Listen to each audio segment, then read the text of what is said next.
bonjour à tous et bienvenue pour la deuxième édition de On part en live, nouveau format.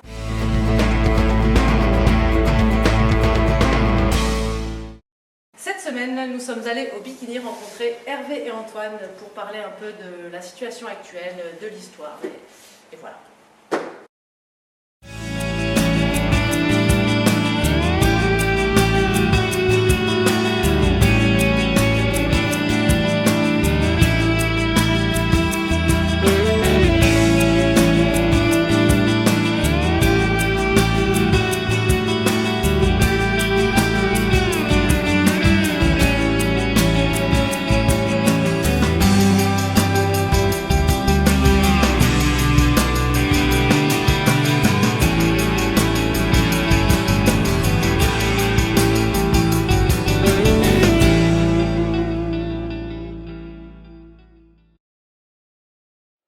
Bonjour Hervé et Antoine, merci de nous accueillir au sein du Bikini, dans la salle du Bikini où on peut voir la scène derrière.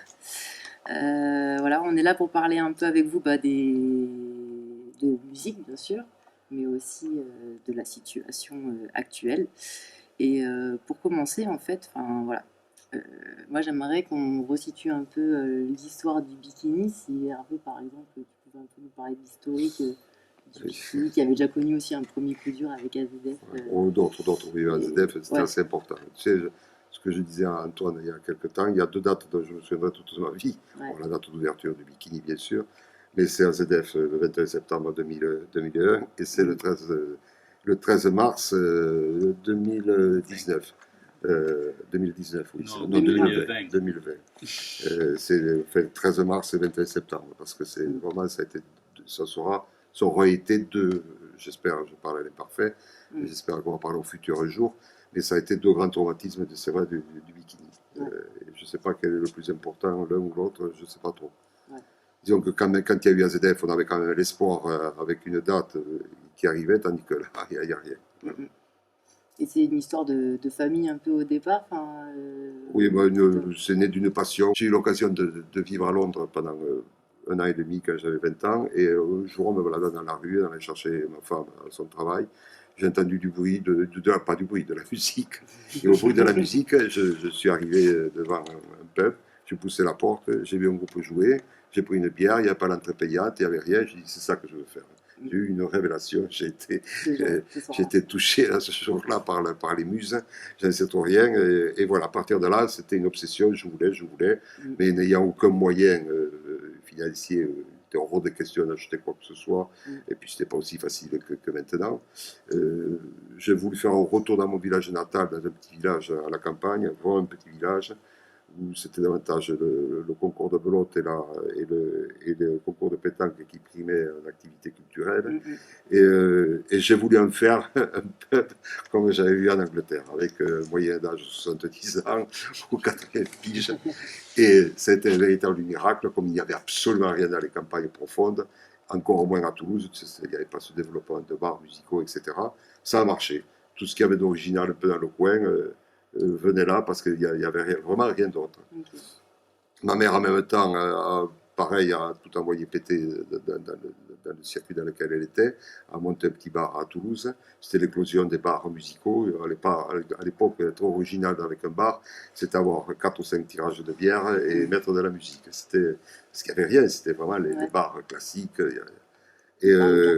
Et de tous les deux, on se retrouvait, enfin je passais très vite, on s'est retrouvés, on a décidé de monter un bar à Toulouse ensemble, qui s'appelait le Coup de Grâce, avec une référence à Huile de Ville, derrière la Logrin. Et au bout de quelques mois, je me suis aperçu que c'était pas du tout, c'était un petit bar, ça ne m'intéressait pas. Moi, ce que je voulais faire, c'est faire des concerts, ce que j'avais déjà commencé à la campagne. Et on nous a proposé un jour ce bikini qui s'appelait la Mandragore. Et voilà, et là, l'affaire est partie. Super. Au début, pas trop de concerts parce qu'il n'y avait pas grand-chose qui tournait. Mais moi, j'avais cette volonté, vraiment, c'était les concerts. Donc, on a fait boîte de nuit, entre guillemets. Mais il faut te dire que la boîte de nuit, à l'époque, c'était davantage un réceptacle à jambes, les souliers bien propres et passer devant un portier en levant le bras. Et on a un peu démocratisé, c'est ça, rendre compte de la boîte de nuit avec un style musical. sans faire payer l'entrée. Bon, voilà, on le faisait d'une autre manière, on n'avait aucune expérience de ce monde de la nuit. Et petit à petit, les concerts ont commencé à arriver. De boîtes de nuit avec quelques concerts, c'est devenu des concerts avec de temps en temps boîte de nuit pour devenir une salle de spectacle. Et toi, du coup, Antoine, tu es programmateur au Bikini. Et comment t'es rentré dans la famille du Bikini? On l'a acheté à son père. Ouais, c'est un peu ça. On va dire ça. Je connaissais son père qui venait à mon bar à la campagne. Ok, d'accord. Ouais, voilà. C'est vrai que ça reste une histoire de famille aussi. Et du coup, moi, très jeune, Hervé, on s'est rencontrés. Moi, j'avais des groupes de musique et on s'est rencontrés comme ça parce que j'ai joué. Alors, à l'époque, c'était à la salle des fêtes. Ouais. C'était la période de transition entre AZF et la réouverture ici. Ouais. On s'est rencontrés comme ça. Moi, j'ai toujours été dans ce milieu musical via mes parents aussi, via mon père qui connaissait Hervé, qui avait joué plusieurs fois au Bikini aussi, donc, qui était Radio FMR, qui organisait des concerts avec Hervé.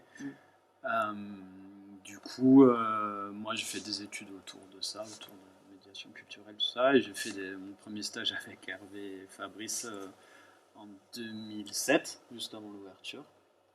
Et depuis, en fait, je suis resté, j'ai refait un stage avec l'équipe de Bleu Citron, avec qui on est très proche. Et après, à partir de 2009, j'ai été embauché ici, et l'aventure a commencé comme ça, vraiment. Et là, ça fait quelques années maintenant. Voilà, ça s'est fait petit à petit. Au début, je travaillais plus à la communication, et maintenant, je travaille plus à la programmation. Voilà, un peu ces deux facettes-là. Et pour parler justement aussi un peu de programmation, on peut voir aussi sur Facebook qu'il y a encore des événements qui sont encore...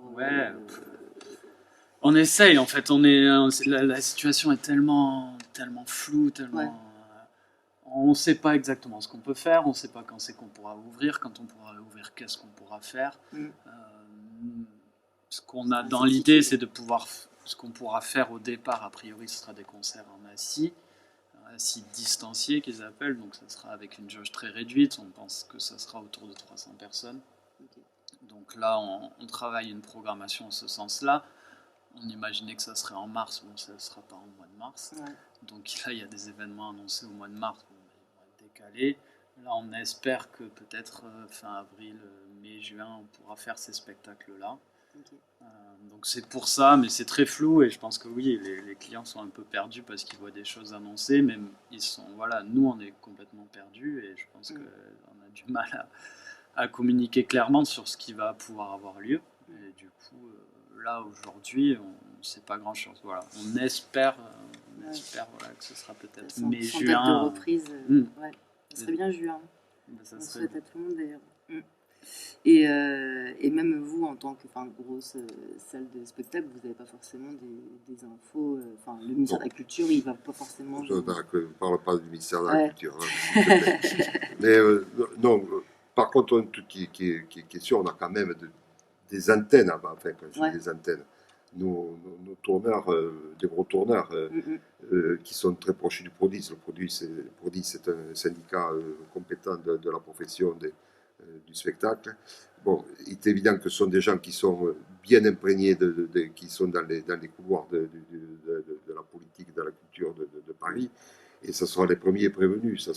S'il y a quelque chose qui démarre, des frémissements, ça va partir de là-haut. Donc je pense qu'on sera tout de suite averti. Et là, pour l'instant, c'est le calme le plus plat. Mais alors vraiment...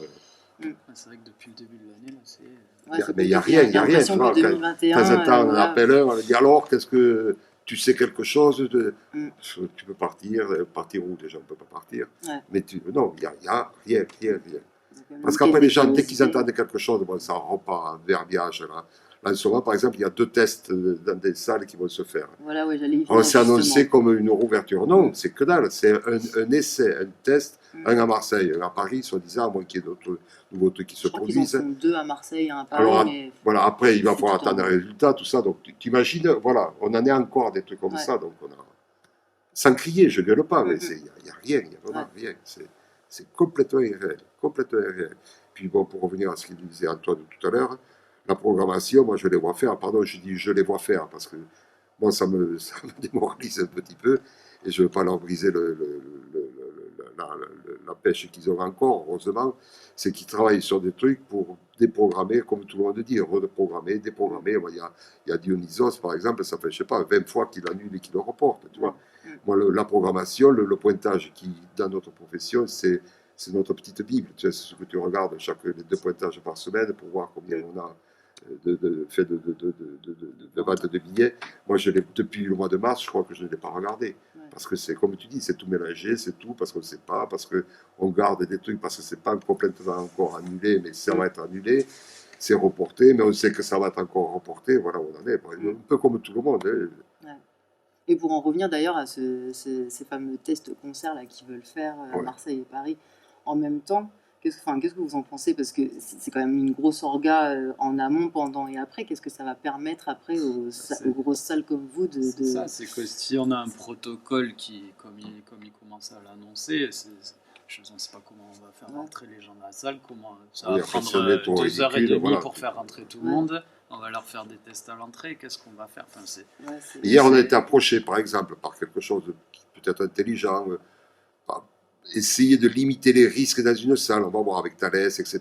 Voilà, ça commence un petit peu, tu vois. Mais déjà, au printemps dernier, il y a eu des tentatives de concert aussi, je sais qu'il y a eu un concert en Allemagne, il y a eu quelques trucs d'essayer, mais tu vois, il n'y a aucune retombée positive, il n'y a rien. On est fermé, on est fermé. Et par rapport aux concerts en extérieur, comme le week-end des curiosités... Non, c'est pareil, c'est attroupement, pas de bar, attroupement. En extérieur, on peut même pas...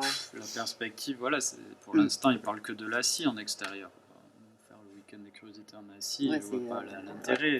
Après, le concept, voilà. Dès qu'on aura une opportunité de faire quelque chose, on se fait tellement chier, c'est qu'on le fera.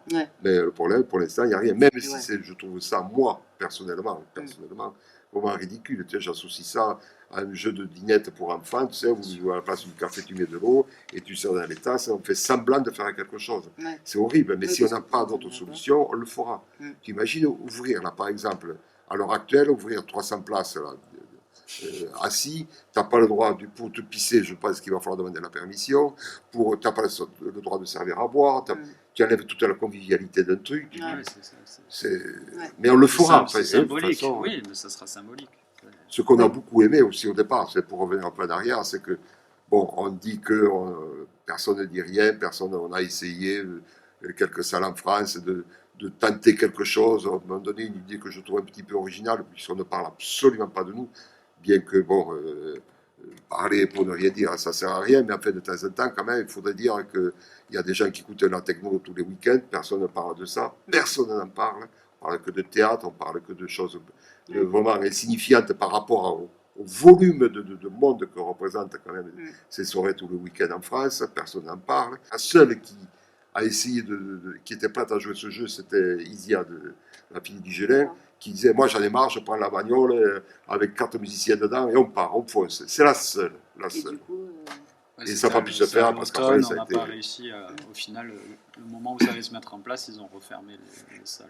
Personne ne parle des salles de concert. Oui, c'est ça. Des petites, on te parle des Zéniths, on te parle de tout ça, mais de nos lieux, alors je ne dis pas ton café, on en parle, on n'en parle absolument pas. Absolument pas. Ça, on n'existe pas. On a comblé notre vie de par, mettons, on peut regarder un concert sur Internet, et voilà, c'est très bien. Et nous, c'est un truc qui a existé à une époque, et on dirait que c'est fini. Ouais, c'est vrai.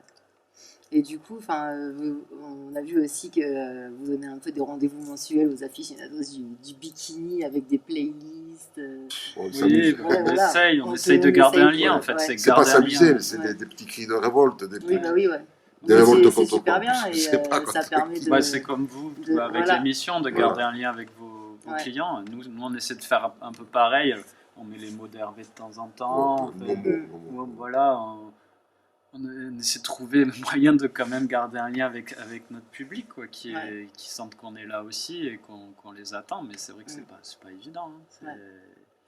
Puis comme on n'a aucune info concrète, je pense qu'ils sont aussi en attente d'infos un peu concrètes. Mais c'est dur, quoi, si on n'a rien à communiquer, on préfère ne pas. Ouais. Enfin, c'est dur, ouais. C'est dur de. Et là, au niveau du staff, parce que vous êtes quand même nombreux au Bikini à y bosser, enfin, moralement, et enfin, avec le staff, comment ça se passe Mais, dans les coulisses du tout ce qui est Bikini? intermittent, ils sont pour l'instant, ils sont bien protégés. Ouais. Il faut quand même dire des choses. De toute façon, Mm, s'il n'y avait pas tout ça, ça gueulerait un peu plus à la rue. Hein. Ouais, ouais. Là, l'argent fait clore le café mm. à tout le monde. Hein.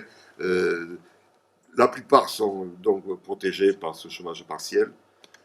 Et après, après, ce qui reste, c'est le bureau, parce que même si le Bikini n'a vu personne depuis moult mois et trimestres, à part cet aparté du restaurant cet été pendant 3 mois, Ouais. mais autrement, depuis le mois de mars, c'est vide.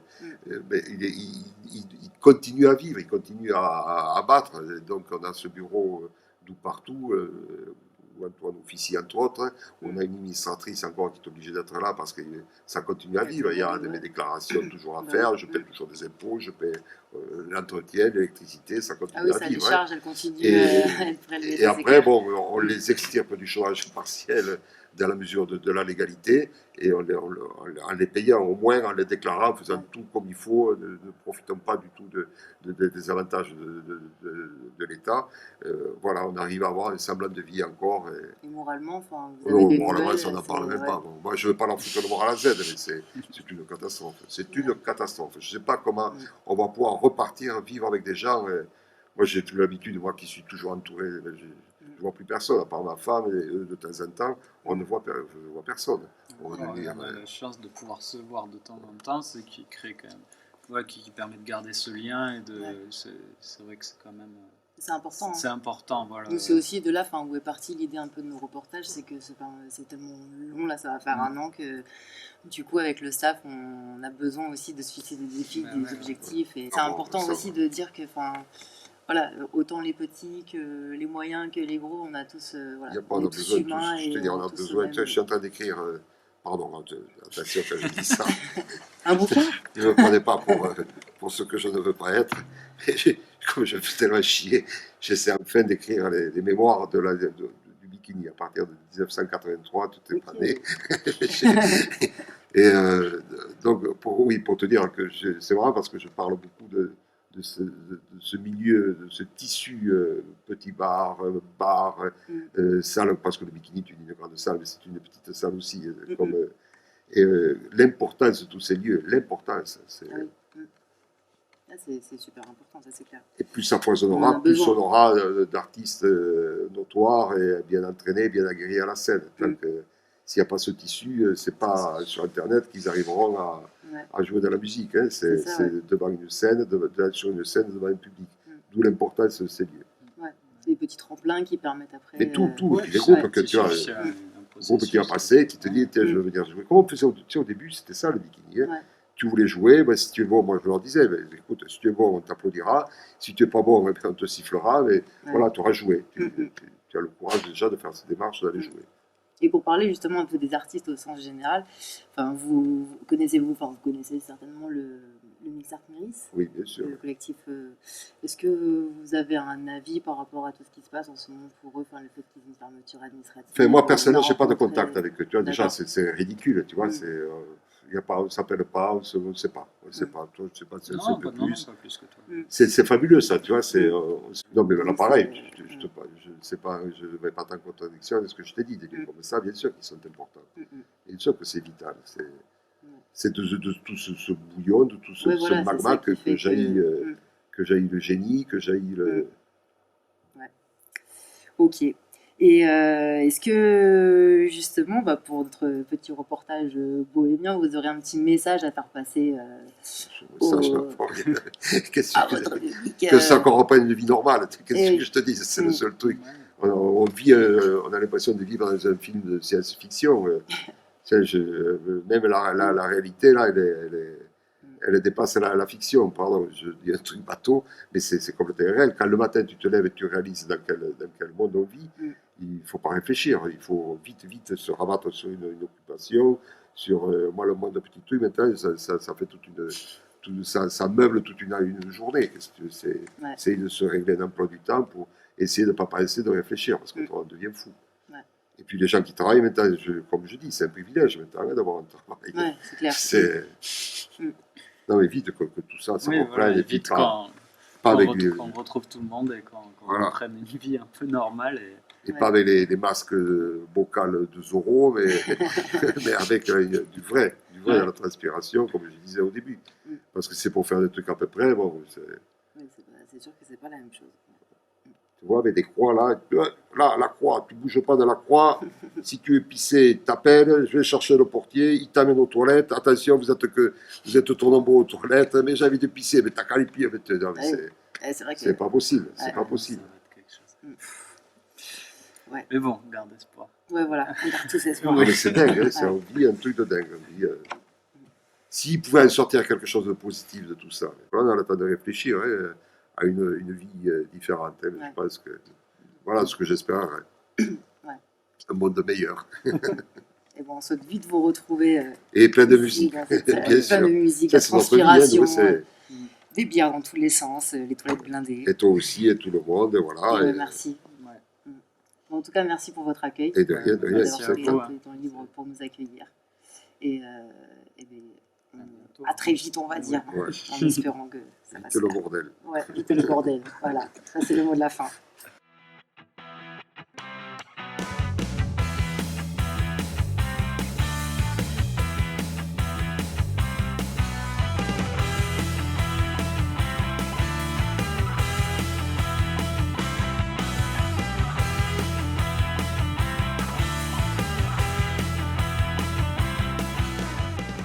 Merci au Bikini de nous avoir reçus et d'avoir répondu à toutes ces petites questions. Et pour poursuivre, nous allons retrouver Pierre et ses acolytes brasseurs pour cette fois-ci la mise en bouteille de ces fameuses bières.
Merci Pierre et ses super brasseurs. Et maintenant, nous allons retrouver Claire qui a rencontré Stéphanie, monitrice et animatrice depuis 20 ans avec des jeunes sourds, malentendants, souffrant de troubles du langage sévère. Bonjour Stéphanie. Bonjour. Tu es monitrice, éducatrice depuis 20 ans auprès de jeunes sourds et malentendants, mais aussi auprès des jeunes ayant des troubles sévères du langage. Oui. Et pour te le décrire brièvement, tu es quand même un petit électron libre qui aime autant les gens que la solitude, de ce que j'ai cru comprendre. Les bars, les festivals, les sorties où on peut refaire le monde, mais aussi garder du temps libre dans ton espace de liberté qui est la montagne. Et je te remercie d'avoir accepté l'invitation pour cette interview et prendre un peu ton temps libre pour y participer. Et j'aurais voulu d'abord te poser une première question, peut-être un peu bête. Y a-t-il plusieurs langues de signes ou est-ce une langue universelle de base ? Non, il y a plusieurs langues des signes. Ça s'explique par le fait que la langue des signes a été interdite jusqu'au fin du 19e siècle. Ah ouais. Et donc chaque pays a développé ses propres codes. Du coup, il y a des choses qui se comprennent. Par exemple, maison en France, c'est le toit, la maison. Maison en Grèce, c'est parce que les toits ils sont plats, etc. Ils ont essayé de créer une langue qui s'appelle la langue des signes universelle. Okay. Mais nous, en France, on est sur la langue des signes française. La langue des signes française est développée au Maroc, puisque c'est des colons français qui sont allés au Maroc. D'accord. Voilà. Okay. Donc, et c'est comme ça, par exemple, qu'au Maroc, le langage des signes signe est le même qu'en France, mais aux États-Unis, ils sont sur une autre langue. Et voilà. Donc, Et ça change énormément, enfin, il y a beaucoup de... Et ça échange énormément, et même il y a des régionalismes. Par exemple, à Marseille, il y a peu cher, à l'oral, et à Marseille, on ne dit pas pipi de la même manière qu'à Toulouse. Pourquoi? Parce que les chasses d'eau à Marseille, c'est un corps avec la cuvette et la tirette. Donc pipi, c'est comme ça. Et donc il y a des régionalismes. Et même pire, il y a des propres langages internes à chaque école, où les enfants se créent leur propre langage, comme le verlan a pu se créer, comme on peut avoir des codes sociaux, et donc chaque enfant, voilà, il y a la même chose. Les choses qu'on a à l'oral sont reprises exactement. C'est une langue. Donc à partir du moment où c'est une langue qui vit, qui bouge et qui évolue, et donc chaque pays, on peut le voir avec le Canada et la France. À la base, c'est le français, sauf qu'au final, quand on va au Canada, il y a quand même beaucoup de vocabulaire que nous-mêmes ne comprenons pas. Enfin, donc il y a des régionalismes et il y a des choses internes à chaque école qui se créent, qui se développent. Moi, j'ai voulu te rencontrer pour parler un peu musique avec toi. Du fait que tu travailles avec tous ces jeunes qui sont soit sourds ou malentendants, parce que quand on prend la définition de la musique, pour reprendre exactement les termes, on nous explique que c'est un art qui consiste à combiner des sons et du silence sur un temps donné, avec des ingrédients tels que le rythme, la hauteur, les nuances et le timbre. Et toi, du coup, au sein de la structure où tu bosses, le CESDA, si je l'ai bien dit, vous abordez la musicalité auprès des jeunes de quelle manière? Alors, il y a différents temps où on peut travailler la musique. Il y a des ateliers percussion depuis des années, avec une psychomotricienne et une éducatrice qui travaillent sur le rythme et sur les vibrations que les jeunes peuvent ressentir et ce que ça peut leur provoquer. Il y a aussi les orthophonistes qui peuvent travailler sur la musicalité pour améliorer l'apprentissage de la parole. Et après, on va dans de nombreux spectacles, on sort dans les bars, on fait beaucoup les festivals dans Toulouse. C'est vrai que le Rio Loco, par exemple, chaque année, nous sortons sur Rio Loco, et c'est des moments qu'ils aiment. La fête de la musique aussi, où il y a beaucoup de sons, de vibrations et de visuels, en plus du son, puisque voilà, donc on fait énormément de sorties musicales, et après aussi, il y a aussi au sein de l'école, il y a un internat, et l'année est rythmée par des fêtes, donc Halloween, Noël, Carnaval et la fête scolaire de fin d'année, où il y a énormément de musique. Donc les jeunes reprennent le spectacle qu'ils ont fait en atelier percussion, ou aussi ils peuvent reprendre, ils peuvent créer des chansons. Souvent ils travaillent, donc le chanson c'est pareil, c'est pas la musicalité comme nous on l'entend, mais c'est du visuel, c'est de la musique visuelle, de la poésie visuelle. C'est aussi corporel, quoi, j'imagine, du coup vous signez autrement, ou c'est peut-être plus... Ah oui, c'est très poétique en fait, voilà. C'est très théâtralisé en fait, c'est pas du signe ordinaire où on a une conversation comme toutes les deux, c'est du signe mis en image, voilà, mais musical en fait. Même, alors quelqu'un qui est novice dans les signes, peut-être qu'il ne le verra pas, mais quelqu'un qui travaille dans ce milieu-là, c'est poétique, on sent la musicalité, on sent le rythme dans la manière de signer en fait, la poésie. C'est très, très poétique, très grand, très aérien. Et justement, il y avait un clip avec Florent Pagny à un moment donné où il y avait des sourds. Et il avait été... Savoir aimer, non? Ouais, voilà, savoir aimer. Il avait été très décrié dans le monde de la surdité, parce que justement, lui, sa chanson, c'était quelque chose de très rigide et de codifié, où le signe était là pour dire un mot.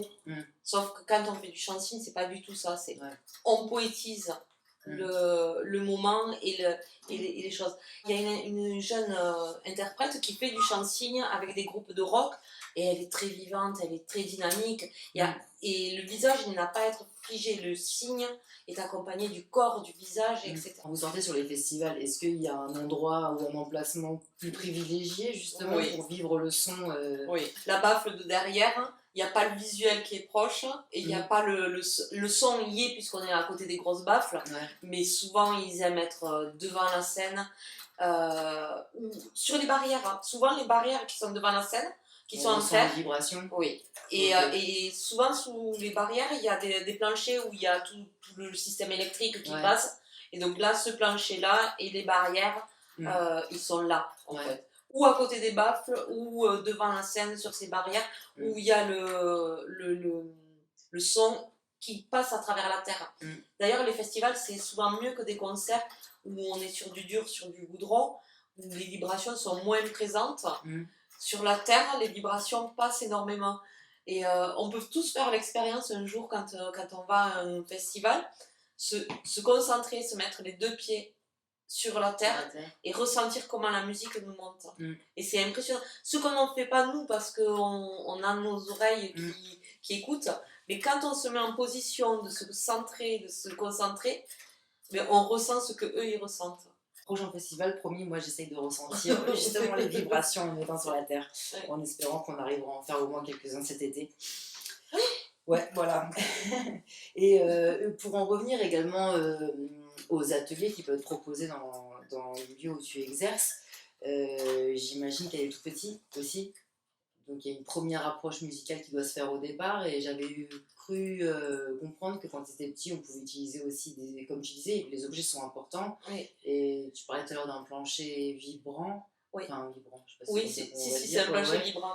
Les petits, énormément, c'est avec des ballons. On leur met des ballons dans les mains et on fait vibrer le son sur le ballon. Et donc le petit, il est concentré et il ressent à travers le ballon énormément, donc des ballons de baudruche ou autres. Le plancher vibrant, l'inconvénient, c'est un super outil, que ce soit pour la musicalité ou pour l'apprentissage de la parole, pour le ressenti, etc. L'inconvénient, c'est que c'est un outil qui coûte très très très cher. Donc se permettre d'avoir. Non, et du coup, même nous, au sein de notre structure, on est équipé d'un seul plancher vibrant, donc les petits n'y ont pas accès. C'est un super outil, mais qui est vraiment très cher. Ouais. Voilà. Malheureusement, voilà. Ça reste encore très cher et pas forcément accessible même pour des structures spécialisées. Quoi. Est-ce que tu dirais qu'il y a des styles musicaux qui seraient plus adaptés, entre guillemets, que d'autres? Oui et non. Les musiques douces, les berceuses, où il n'y a pas de vibration, où il n'y a pas de grave, c'est des musiques qui ne vont pas convenir à des surdités sévères. Ensuite, moi, ce que j'ai remarqué dans ma pratique, ça fait 20 ans que je travaille avec des sourds, ils ont changé, ils ont évolué. Moi, au début, quand on sortait en discothèque ou autre, ils étaient énormément sur de la musique électro, où il n'y avait que les vibrations, les vibrations. Et maintenant, ils sont plus sur des chansons où il y a un peu de l'électronique, enfin des basses, mais ils sont quand même beaucoup les jeunes sur du rap et sur des musiques où il y a un peu plus de chant, de paroles et de musicalité quelque part. Chaque musique s'adapte à chaque période de la croissance de l'enfant et à chaque époque aussi. Ouais. C'est vrai que ça a quand même pas mal. Ouais, ça évolue. Est-ce que tu dirais également que la musique joue un rôle important sur le développement des enfants sourds et malentendants en termes de personnalité, de capacité cognitive ou de communication? C'est important dès le départ qu'ils connaissent un peu le rythme. Alors, ce rythme-là, cette musicalité-là, elle est importante, pas spécifiquement aux sourds, mais elle est importante pour le développement de l'enfant lui-même, dans le sens où chaque enfant qui perçoit, qui est sollicité, que ce soit par le son, par la culture, par la parole, va avoir une meilleure croissance, un meilleur développement qu'un enfant qui n'est pas sollicité. Et l'enfant sourd, plus on va le solliciter, plus on va travailler son oralisme, plus on va travailler sur certaines choses. Et donc la musique permet de développer tout ça, de pouvoir lui permettre de s'ouvrir et de créer un langage. Et effectivement, la musique est importante, au même titre que la culture, au même titre que les apprentissages ordinaires. Voilà. Que ce soit pour un enfant sourd ou un enfant entendant, c'est exactement la même chose. C'est la même puissance et la même force. La musique, de toute façon, a une force culturelle, d'échange, de communication, de partage. Et cette richesse-là, elle est aussi dans ce monde-là. Et même si on n'a pas le même langage, la même facilité de communication, la musique crée une connexion entre les individus. Toulouse, finalement, c'est la plus grosse ville en France adaptée aux personnes sourdes et malentendantes. Oui et non. Paris, quand même. Hein. Paris, c'est la capitale. Il y a une grosse communauté de sourdes à Paris. Mais c'est vrai que Toulouse, il y il y a beaucoup il y a une grosse communauté à Toulouse, Ouais. mais donc ma collègue me dit que non à Paris. Par rapport à la proportion d'habitants, en fait, de Toulouse, C'est ça. c'est beaucoup plus adapté à la surdité que la capitale. Il y a beaucoup plus de lieux culturels adaptés aux personnes sourdes et malentendantes. Il y a beaucoup de familles qui ont déménagé ici, en tout cas à Toulouse, pour la prise en charge de leurs gamins. Voilà, et il y a Il y a plus de structures aussi, Ouais, peut-être. c'est ça. qui Il y a sont plus là aussi d'écoles, pour, hein. justement, sur Toulouse, il y a 3 grosses écoles, Voilà. 3 gros pôles. Une avec handicap associé, donc surdité et handicap associé, à l'ASI. Une avec où c'est simplement des enfants sourds et qui ont une scolarité en langue des signes. D'accord. Et l'école du CESDA, où on a tous les autres qui ne sont pas en milieu ordinaire. Donc maintenant, on est de plus en plus sur des politiques sociales d'insertion et d'intégration en milieu ordinaire. Donc les sourds qui vont bien et qui sont suivis vont en milieu ordinaire. Ceux qui n'ont pas les moyens d'aller en milieu ordinaire vont au CESDA ou aux IRIS ou... Et on bénéficie de ton accompagnement, par exemple, C'est celui ça. de Jordan. C'est ça. Ok, ça marche. Mais voilà. Mais après, effectivement, même au milieu associatif adulte, il y a beaucoup d'associations qui se donnent. Et tout à l'heure, on parlait des cafés signes. Voilà, j'allais revenir à ça, voilà. justement. Et donc, du coup, ce sont des associations qui sont faites pour les adultes. Sur Toulouse, on a énormément d'associations qui proposent des sorties, des activités, des rencontres, des échanges. Le cinéma aussi qui s'adapte aussi à la communauté Et sourde. la communauté sourde est très attirée par la culture et sont bénévoles dans énormément d'associations toulousaines, Ouais. comme le Ciné Palestine, le Ciné Latino. Et du coup, dans tous ces espaces-là, il y a toujours un encart avec plein de petits mots signés pour que les gens puissent parler aux bénévoles sourds. La communauté sourde est investie culturellement à Toulouse. Oui.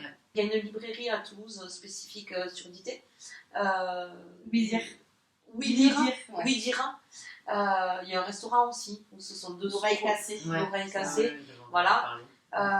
Et donc il y a des petits livres avec juste un petit champ lexical. Par exemple, pour les enfants, les tout petits, ça fait quelques années, depuis que la langue des signes est autorisée, est devenue langue officielle, où dans les crèches, on met en place un bain de langage d'une 50aine de mots qu'on donne à l'enfant. D'accord. L'enfant qui ne sait pas s'exprimer à l'oral aura plus de facilité, de capacité de s'exprimer grâce à ce bain lexical. Et ces petits bouquins-là, c'est simple, hein, c'est une 50aine de mots, n'importe quel adulte est capable de les apprendre et de les retenir et de les mettre en pratique. Et il y a des livres qui coûtent pas très cher et qui sont accessibles. Donc oui, dire d'abord. Merci. Ben, On a merci appris, à toi, Claire. des choses encore toujours plus. Et puis on espère vous retrouver Oui, très vite. avec des à concerts l'Oboème. et au Bohème avec les jeunes, pourquoi pas. Yes. Et si on devait finir signer cette interview, qu'est-ce qu'on pourrait dire? Ça, c'était merci. Ok. Au revoir. Au revoir. Simplement. Merci Claire et Stéphanie. Et pour finir, on retrouve Manon qui est en train de finir le collage au Bohème. Manon, je te kiffe.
Merci à tous de nous avoir suivis. J'espère que la deuxième édition vous a plu et on se retrouve le mois prochain pour de nouvelles aventures bohémiennes.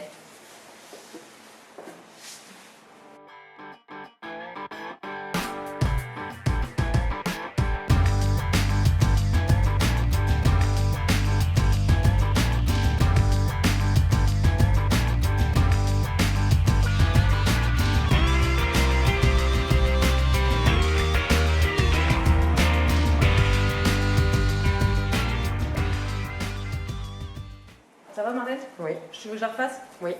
Ok. Une rote et pète pendant les trucs, c'est vachement perturbant. C'est chiant. Oh là là.